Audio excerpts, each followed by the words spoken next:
इससे पहले बजट सत्र के 8वें दिन कार्रवाई में कई अहम मुद्दों पर चर्चा की गई। प्रश्नकाल के साथ कार्रवाई की शुरुआत हुई। कांग्रेस नेता किरण चौधरी ने सदन में कैग रिपोर्ट का मुद्दा उठाया। किरण चौधरी ने आरोपों के बाद स्पीकर ने जानकारी दी। इसके अलावा विपक्ष ने सरकार के मंत्रियों से कई सवाल पूछे, जिसका सरकार की तरफ से जवाब दिया गया। बजट सत्र के 8वें दिन कैसा रहा सदन का माहौल, इस रिपोर्ट के जरिए आपको दिखाते हैं। विधानसभा सत्र के 8वें दिन सदन में कई महत्वपूर्ण मुद्दे उठाए गए। कांग्रेस नेता किरण चौधरी ने सदन में कैग रिपोर्ट का मुद्दा उठाया। किरण चौधरी ने कहा कि 5 तारीख को ही कैग की रिपोर्ट आ चुकी थी और बजट के दिन इस रिपोर्ट को टेबल पर होना चाहिए था। किरण चौधरी ने आरोप लगाया कि सरकार ने सवालों से बचने के लिए कैग रिपोर्ट लाने में देरी की। वहीं किरण चौधरी के आरोप पर स्पीकर ज्ञानचंद गुप्ता ने जानकारी दी। स्पीकर ने कहा कि बीएससी की बैठक में सब कुछ तय था, किस दिन क्या होगा ये सब पहले से तय है। मैं कैग रिपोर्ट की बात कर रही हूँ अध्यक्ष जी, पेपर ले की बात नहीं कर रही मैं कैग रिपोर्ट की बात। वैसे तो मैं एक मिनट सुनिए तो मलिक साहब, इतना सारा मतलब वो उसमें टेबल करके हम सारा बताते हैं। मलिक साहब, वैसे मैं आपको एक श्योर करता हूँ कि कैग रिपोर्ट क्योंकि साल बाद आती है, अब तो नेक्स्ट ईयर आएगी जी। अब तो नेक्स्ट अगर आगे आएगी तो वो शुरू में ही जिस दिन आएगी उससे नेक्स्ट डे हम टेबल करेंगे। अध्यक्ष जी बिल्कुल ये बात सही है कि 2 दिन 4 दिन पहले आनी चाहिए, इसके अंदर कोई दो राय नहीं है, ताकि सदस्य पढ़ सकें। और लेकिन अगर ये हुई है तो ये पेपर ले में ही आती है वैसे, लेकिन कैग रिपोर्ट अलग से हम इसको टेबल करने की। अध्यक्ष जी इसकी आप रिस्पॉन्सिबिलिटी जरूर करिए कि ये क्यों करा गया इस बार, क्योंकि बजट बहुत अहम चीज है। एक्चुअली क्या है कि पहले जो प्रैक्टिस रही है वो पेपर लेके टाइम ही ये कैग रिपोर्ट जो है लेकी जाती है।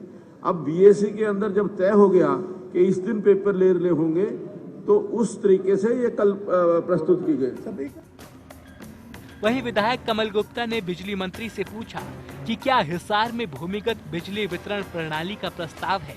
इसका जवाब तो बिजली मंत्री ने दिया ही, साथ ही कमल गुप्ता का सुझाव कंसीडर करने की बात भी कही। और उसमें 1222 करोड़ रुपया का हमने ऑलरेडी उसका वर्क अलॉट कर दिया गया।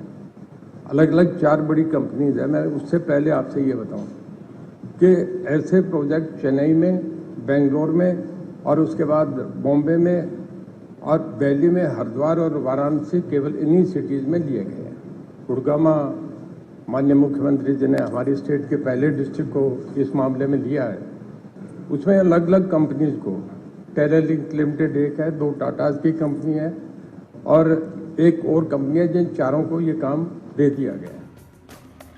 इसके साथ ही कैबिनेट मंत्री रणजीत सिंह ने कांग्रेस के व्यवहार पर सवाल खड़े किए।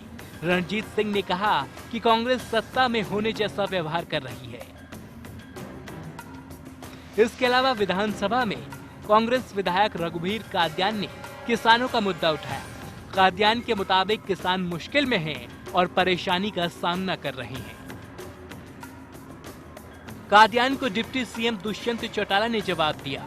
डिप्टी सीएम ने कहा कि किसानों को हर तरह का मुआवजा दे रहे हैं और चूक हुई है तो दोबारा स्टडी कराई जाएगी। आधा दाना कच्चा है तो कच्चा ही रहेगा। आप कमेटी बनाओ। क्या तो मैं जो on the floor of the house कह रहा हूँ, मेरे खिलाफ ब्रीच ऑफ प्रिविलेज ले आए अगर कोई मेरी बात में कोई फर्क पा जाए तो। मैं बड़ी जिम्मेवारी से ये बात कह रहा हूँ कि बेरी हल्के के 49 गाँव में डैमेज है और वो 60% से 80% है। इसलिए मेरा call attention motion speaker sir, एक किसान है, वो मेहनत करता है, खेत बांटता है, सारा बीज बोता है, वीडीसाइड है, इंसेक्टिसाइड है, पेस्टिसाइड है, वो गिरता है, रुकाड़ करता है, पानी देता है उसमें, और वो जब फसल तैयार होती है वो उसके सपने होते हैं कि भाई मेरा सपना, मैं अपने बच्चों के हाथ पीले करूंगा, मैं को दूसरे खर्चे निकालूंगा। और फिर इस तरह से अगर ये बात हो गई तो ये जो है ना जी, ये रिपोर्ट जो है ये रिलायबल नहीं है और इसकी रिलायबिलिटी चेक करने के लिए आप कमेटी बनाओ और चेक हो जाएगा जी सारा। शॉर्ट करेंगे।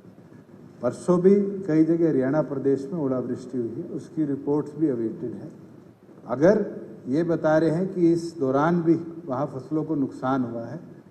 प्रधानमंत्री फसल बीमा योजना के तहत भी क्रॉप कटिंग एक्सपेरिमेंट होते हैं, जिसके अंदर अगर उस एरिया का यील्ड जो है वो पिछले वर्ष से कम आता है तो भी किसान को उसका मुआवजा दिया जाता है।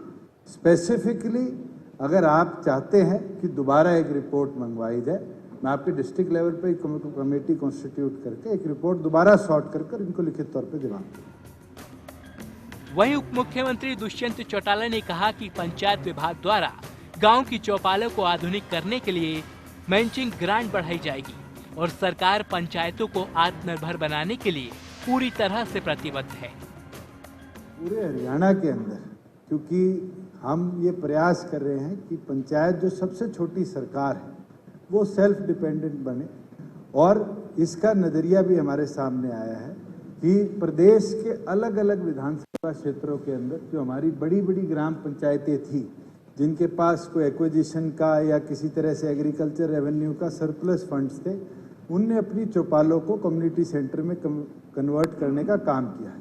आज जिस ग्राम के अंदर खुद के फंड्स पड़े हैं वो उनको ऑटोनॉमी है कि यूटिलाइज करके डेवलप कर सकते हैं। पर माननीय सदस्य ने जो बात रखी है, मैं समझता हूँ कई ऐसी हमारी ग्राम पंचायतें जिनका खुद का सोर्स ऑफ इनकम नहीं है।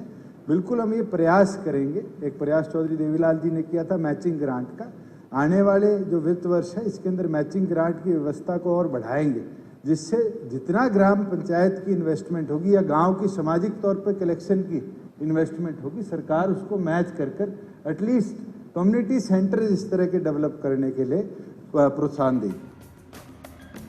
इसके अलावा सदन में बुधवार को हरियाणा आकस्मिकता निधि विधेयक, पंजाब श्रमिक कल्याण निधि विधेयक, हरियाणा खेलकूद विश्वविद्यालय विधेयक 2021 पुनर्स्थापित हुआ।